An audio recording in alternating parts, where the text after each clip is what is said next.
Hello అండి, అందరు ఎలా ఉన్నారు? బాగున్నారా? నేనైతే చాలా బాగున్నాను. మీరు కూడా బాగుండాలని మనస్ఫూర్తిగా కోరుకుంటున్నాను. Welcome back to my channel Mahi Bujji life style. మీలో ఎవరైనా ఫస్ట్ టైం నా ఛానల్ని చూస్తున్నట్టయితే ప్లీజ్ అండి సబ్స్క్రైబ్ చేసి చూడండి. అలాగే లాస్ట్ వరకు చూసేసి వీడియో ఎలా ఉందో నా కామెంట్ రూపంలో తెలియజేస్తూ అలాగే లైక్ చేసి వెళ్ళండి. నిన్ననే ఈ వీడియో అప్లోడ్ చేయాల్సింది, కానీ కొద్ది కారణాల వల్ల అసలు చేయలేకపోయాను. ఎందుకంటే స్కూల్ స్టార్ట్ అవుతున్నాయంట. చిన్నోడికి కొన్ని ప్రిపరేషన్స్ ఉండే, ఇక వాడి హడావిల్లో పడి నేను వీడియో పెట్టడమే మర్చిపోయాను.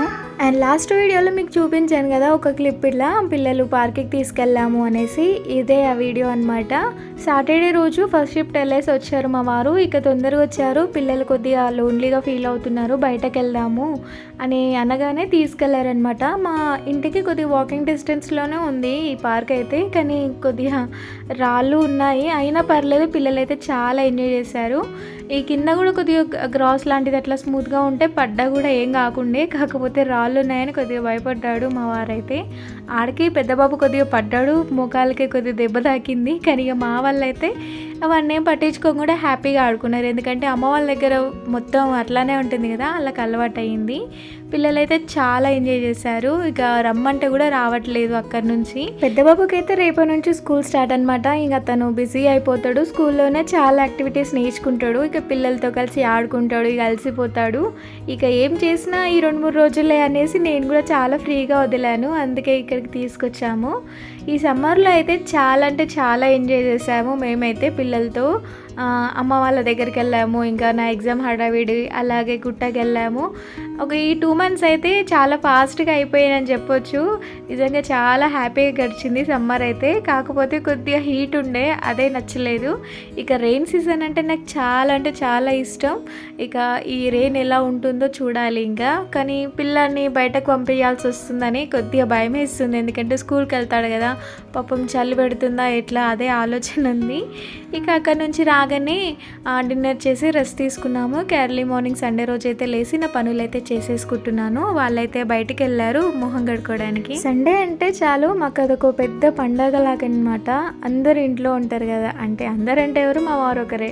ఇక పిల్లలు మేమిద్దరం చాలా హ్యాపీగా గడుస్తుంది సండే అంటే. అసలు టైం ఎలా అయిపోతుందో కూడా అర్థం కాదు. ఇక సండే వచ్చిందంటే ఒక ప్లాన్ అయితే చేసి పెట్టుకుంటాను, మార్నింగ్ టిఫిన్, లంచ్, డిన్నర్ అట్లా అనేసి.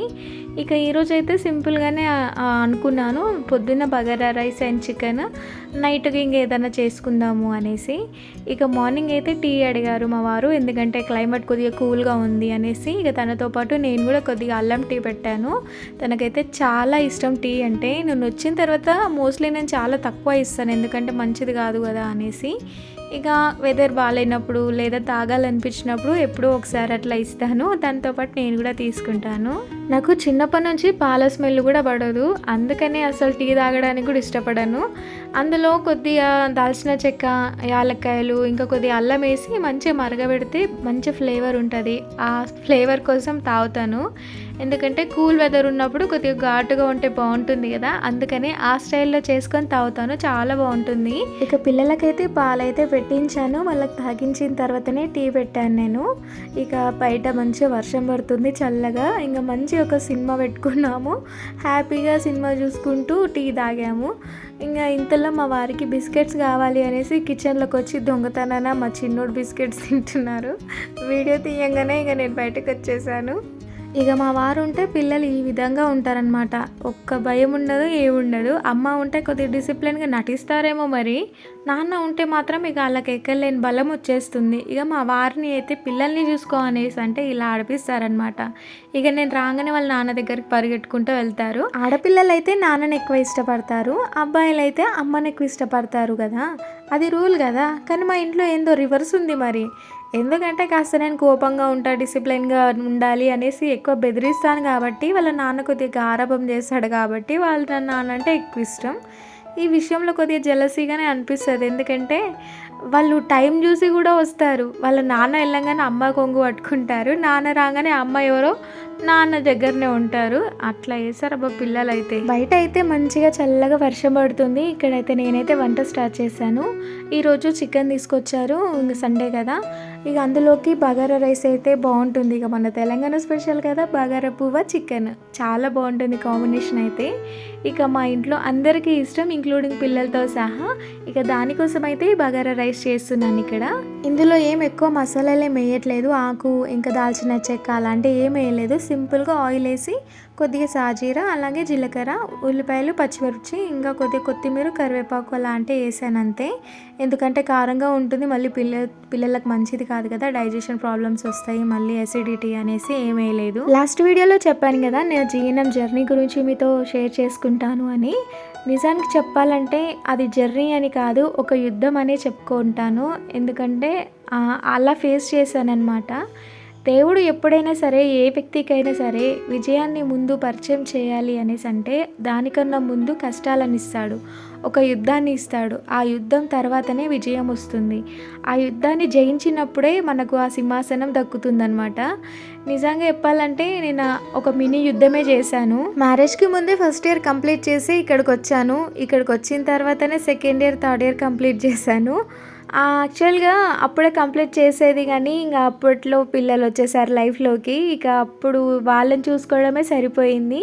ఎగ్జామ్ రాయమని చాలాసార్లు మేడం ఫోన్ చేశారు, కానీ నేను ఇక నెగ్లెక్ట్ చేశాను. ఎందుకంటే నా అవసరం పిల్లలకు చాలా ఉండే అప్పుడు. మ్యారేజ్ తర్వాత కూడా మా ఆయన ఎంకరేజ్ చేయలేదు, వద్దులే అలాంటి ప్రొఫెషన్ నీకెందుకు, నీ వల్ల కాదేమో మళ్ళీ అనేసి అన్నారు. కానీ తర్వాత తెలుస్తూ వచ్చింది మాకు ఏదైనా చేయాల్సిందే, ఇక మిడిల్ క్లాస్ మనది, ఇద్దరం చేస్తేనే బాగుంటుంది, ఫ్యూచర్లో బెటర్ లైఫ్ ఇస్తాం పిల్లలకు ఇద్దరం చేసుకుంటేనే అనేసి మళ్ళీ ఎంకరేజ్ చేసి మళ్ళీ ఎగ్జామ్స్కి అయితే రాయించడానికి ఒప్పుకున్నారు. ఇప్పటికీ కూడా తనకి ఇష్టం లేదు, కానీ ఇక నేను ఇష్టపడ్డాను అని చెప్పేసి ఇంకా తను ఏమనకుండా నా ఇష్టాన్ని గౌరవించారు. ఇప్పుడు 10th ఇంటర్ కంప్లీట్ అయిన స్టూడెంట్స్కి నేను ఒకటే చెప్తున్నాను, లైఫ్లో మీరు ఏది చూస్ చేసుకోవాలనుకున్నా ఇప్పుడే డిసైడ్ అవ్వండి. మనం స్టడీ ఒక్కసారి కంటిన్యూ చేసిన తర్వాత మళ్ళీ మిడిల్ డ్రాప్ అయితే చాలా టైం వేస్ట్ అవుతుంది. నేను ఫస్ట్ నుంచి 10th వరకు చాలా బాగా చదివేదాన్ని, 10thలో కూడా చాలా మంచి మార్క్స్ వచ్చాయి అండ్ స్కూల్ టాపర్ కూడా. కానీ ఇంటర్లో నేను ఏది చూస్ చేసుకోవాలనుకునేది నాకు అసలు ఒక క్లారిటీ లేకుండే. ఫస్ట్ బైపీసీకి వెళ్ళాను, తర్వాత సిఈసీకి వచ్చాను, అటు ఇటు జంప్ అయ్యాను అనమాట. ఆ టైంలో నాకు చాలా డిస్టర్బెన్స్ వచ్చాయి. తర్వాత ఇంటర్ కంప్లీట్ అయిన తర్వాత కూడా డిగ్రీ చేయాలా, ఏదైనా కోర్స్ చేయాలని అప్పుడు కూడా తెలియదు. ఎందుకంటే చెప్పేవాళ్ళు ఉన్నారు, కానీ నేను డిసైడ్ మంచి చేసుకోలేదు, మంచి చూస్ చేసుకోలేదు. అలా అనేసి డిగ్రీ వెళ్ళాను. డిగ్రీలో కూడా ఇంట్రెస్ట్ లేకుండే, మళ్ళీ మిడిల్ డ్రాప్ అయ్యి 1 year వేస్ట్ చేశాను. ఇక నర్సింగ్ ఫీల్డ్ అంటే నాకు చిన్నప్పటి నుంచి ఇష్టం, నర్సింగ్ అనే కాదు మెడికల్ ఫీల్డ్ అంటే చాలా ఇష్టం ఉండే. ఇక అందులోనే వెళ్ళాలి, చూద్దాం మెడికల్ ఫీల్డ్ వెళ్తే నర్స్ తర్వాత ఇంకేమైనా పెద్ద ప్రొఫెషనల్గా వెళ్ళొచ్చు అనుకున్నాను. ఇక ఒక మంచి కాలేజ్ అయితే చూస్ చేసుకొని అక్కడైతే వెళ్ళాను. ఫస్ట్ ఇయర్ కంప్లీట్ అయింది. సక్సెస్ఫుల్గా సాగుతున్న టైంలో పెళ్ళి అనే మాట తీసుకొచ్చారు. ఇక పెద్దవాళ్ళని ఎదిరించలేం, అందుట్లోనూ దేవుడు అనుకుంటాడు కదా వీళ్ళకి వీళ్ళు రాసి పెట్టి ఉంటారని. సడన్గా అయిపోయింది మ్యారేజ్ అయితే నాకు. ఇక అది సంగతి. ఇక పెళ్ళైన తర్వాత కూడా నా అదృష్టం బాగుండి మన కోరిక బలంగా ఉంది కాబట్టి నేనైతే ఎగ్జామ్స్ రాశాను, నా గోల్ అయితే రీచ్ అయ్యానని చెప్పుకోవచ్చు. మన లైఫ్లో ఎంకరేజ్ చేసే వాళ్ళకన్నా ఎక్కువ శాతం డిస్కరేజ్ చేసే వాళ్ళే ఎక్కువ ఉంటారు. అలాంటి వాళ్ళని ఏమనకుండా ఇలా మన సక్సెస్తోని వాళ్ళ నోరు మూపించవచ్చని మరోసారి ప్రూవ్ చేశాను. నేనైతే ఏదో నేను పెద్ద డాక్టర్ అయ్యాను అని ఫీల్ అవ్వట్లేదు. ఈ చిన్నదైనా సరే నాకైతే చాలా విలువైంది, ఎందుకంటే దాని వాల్యూ తెలుసు కాబట్టి. కోవిడ్ టైంలో ఎంతోమంది పెద్ద పెద్ద జాబులు చేసే వాళ్ళు కూడా ఇంటికే పరిమితం అయిపోయారు, కానీ మాలాంటి నర్సులే చాలా మందికి సేవ చేశారు. అందులో నేను కూడా ఒకదాన్ని అనమాట. అందుకే పాజిటివ్ వచ్చింది నాకు కూడా. అది కూడా లెక్క చేయకుండా మళ్ళీ అదే ప్రొఫెషనే నేను ఎంచుకున్నాను. అందుకనే చెప్తున్నాను, ప్రొఫెషన్ని బట్టి వాళ్ళ క్యారెక్టర్ డిసైడ్ చేయకూడదు. ఏ ఉద్యోగమైనా చాలా గొప్పదే. ఇక మీతో మాట్లాడుతూ చికెన్ కూడా కంప్లీట్ అయింది. ఇక్కడ నేను ప్రాసెస్ చెప్పడం అయితే మర్చిపోయాను మాట్లాడుతూ. ఇక మీరు చూసే ఉంటారు కదా, ఇందాక కొద్దిగా మసాలా వేసాను కదా, అది ఏ కర్రీలోకైనా చాలా బాగుంటుంది.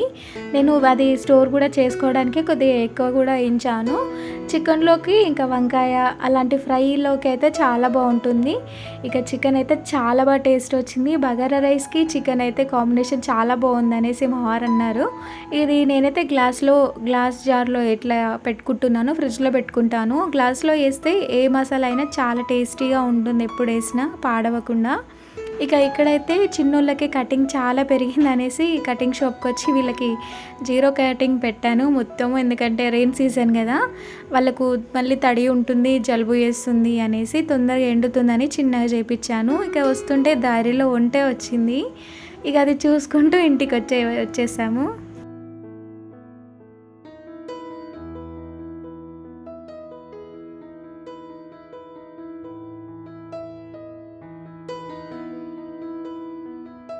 పిల్లలు ముద్దుగా ఉంటారు కదా, వాళ్ళకి హెయిర్ స్టైల్ ఉంటేనే బాగుంటుంది. ఇలా మొత్తం గుండు గుండు అయిపోయింది కొద్దిగా.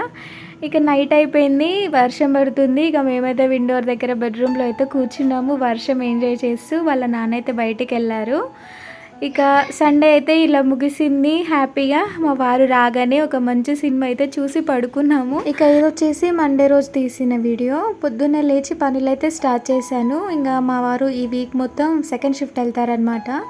ఇంకా మధ్యాహ్నం లంచ్ తినేసి నైట్ డిన్నర్కి అయితే టిఫిన్ తీసుకొని వెళ్తారు. నైట్ డిన్నర్ అక్కడ బాగుండేది క్యాంటీన్లో అనేసి. ఇంతకుముందు అయితే పిల్లలతో లేట్ నైట్ ఆడుకునేదాన్ని, వాళ్ళతో కలిసి లేట్ నైటే పడుకునేదాన్ని. కానీ ఇప్పటి నుంచి అంతా చేంజ్ అయిపోవాలి, ఎందుకంటే చిన్నోడు స్కూల్కి వెళ్తాడు కదా. ఇక తన కోసం అయితే తొందరగా అన్నీ రెడీ చేసుకొని తొందరగానే లేవాల్సి వస్తుంది. ఇక అందుకనే ఇప్పటి నుంచి నేర్చుకుంటున్నాను, లేదంటే అదే బద్ధకం వస్తుంది. కానీ నిజంగా ఉదయాన్నే లేస్తే ఎంత ప్రశాంతంగా ఉంటుందో.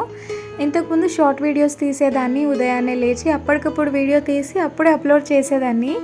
అప్పుడు నాకు అనిపించింది, అరే ఇంత తొందరగా లేస్తే ఎంత ప్రశాంతంగా ఉంది అని. ఆ ఒక్క గంటనే మనకు ఇబ్బందిగా ఉంటుంది లేవడానికి, కానీ తొందరగా లేచి పొద్దున్నే పనులు చేసుకుంటే చాలా పీస్ఫుల్గా ఉంటుంది మన మైండ్ కూడా. మన ఇల్లు ఎప్పుడు నీట్గా ఉండి ప్రశాంతంగా ఉంటే మన మనసు కూడా అంతే ప్రశాంతంగా ఉంటుంది.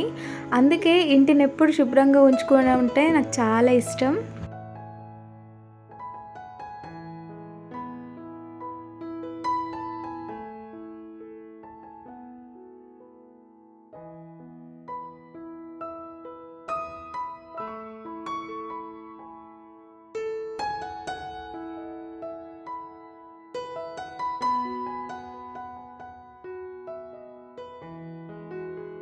ఇంకా పిల్లలైతే కాసేపు పడుకొని అనేసి పడుకోనిచ్చాను. ఇంతలో మా వారు బయటికి వెళ్ళేసి వచ్చారు, కొన్ని గ్రోసరీస్ అవసరం ఉండే. ఇంకా ఈరోజైతే సాంబార్ పెట్టమన్నారు. అందుకోసం అయితే కొద్దిగా ఫ్రెష్ కొత్తిమీర కరివేపాకు ఉంటే బాగుంటుంది అనేసి తీసుకురమ్మన్నాను. ఈ నెలలో మాకైతే గ్రోసరీస్ తీసుకోవడానికి కూడా కాస్త బడ్జెట్ ప్రాబ్లం వచ్చింది. అందుకే అవసరమైనవే తెప్పించుకుంటున్నాను. కాస్త ఫీజు అలాంటివి అయినాయి నాకు, అందుకనే చాలా ఇబ్బందిగా ఉందబ్బా. మనలాంటి మిడిల్ క్లాస్ వాళ్ళకి ఒక నెలలో ఒక ఫంక్షన్ కానీ ఇంకేదైనా వచ్చిందంటే మిగతా ఖర్చులు చాలా అడ్జస్ట్ అవ్వడానికి ఇబ్బంది అసలు. ఇక తప్పదు కదా, మనలాంటి వాళ్ళు ఇక చదువుకొని పోవడమే జీవితం. ఇక మా వారికి అయితే నిన్న చేసిన బగారా రైస్ చాలా నచ్చిందంట. సాంబార్కి అయితే ఇంకా బాగుంటుంది అనేసి అదే చేయమన్నారు. అందుకే పప్పుచారు అలాగే బగారా రైస్ అయితే చేశాను. ఇంకా తనకైతే టిఫిన్ అయితే సర్ది పెడుతున్నాను. ఈరోజైతే వీడియో కాస్త ఎక్కువనే అయిపోయింది అబ్బా, 16 minutes అట్లా వచ్చింది. నిజానికి చెప్పాలంటే నాకు వీడియో చేస్తున్నప్పుడు ఏం మాట్లాడాలో అర్థం కాదు. కానీ ఈరోజు ఎందుకో మాట్లాడిన కొద్దీ ఇంకా మాట్లాడాలి మీతో అనిపించింది. ఇక నా జర్నీ అయితే మీతో షేర్ చేసుకున్నాను. మీకు ఎలా అనిపించిందో తప్పకుండా నాకు కామెంట్ చేయండి. మీలో కూడా ఎవరైనా చదువు ఆపేసి ఉంటే పెళ్ళైనా కూడా మరోసారి చాయిస్ వస్తే మాత్రం వదులుకోకండి. ఎందుకంటే ఒక్కసారి మనం గట్టిగా అనుకుంటే ఖచ్చితంగా సక్సెస్ అనేది మన కాళ్ళ దగ్గర ఉంటుంది. ప్రయత్నించడంలో మాత్రం ఓడిపోకూడదు, ప్రయత్నించి ఓడిపోవాలి, కానీ ప్రయత్నించడంలో మాత్రం ఓడిపోవద్దు.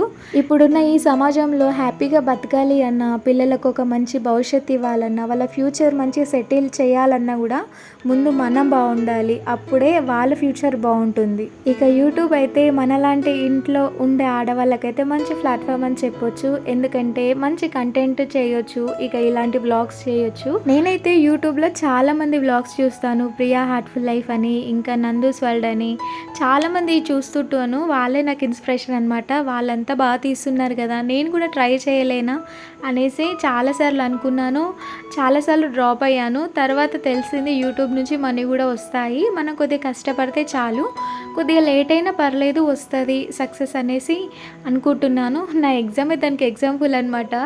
ఎప్పుడో ఎగ్జామ్స్ రాశాను, మళ్ళీ గ్యాప్ ఇచ్చాను, మళ్ళీ రాశాను, సక్సెస్ అయ్యాను. యూట్యూబ్ కూడా అదే విధంగా సక్సెస్ అవుతుందేమో అనుకుంటున్నాను.